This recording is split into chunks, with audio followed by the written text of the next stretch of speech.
د قادر مبارکه سوره چې د قرآن عظیم الشان 90 سوره ده په مکې معظمې کې را نازله شوې ده 15 مبارک آیاتونه لري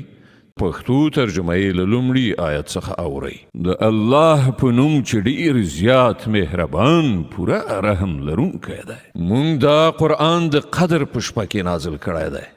او ته څه پوهیږي چې د قدر شپه څه ده د قدر شپه له 1000 میاشتو څخه ډیره غوره ده په رښتیا او روح په هغې کې د خپل پروردګار په اجازه هر حکم له ځانه اخلي راکوزیږي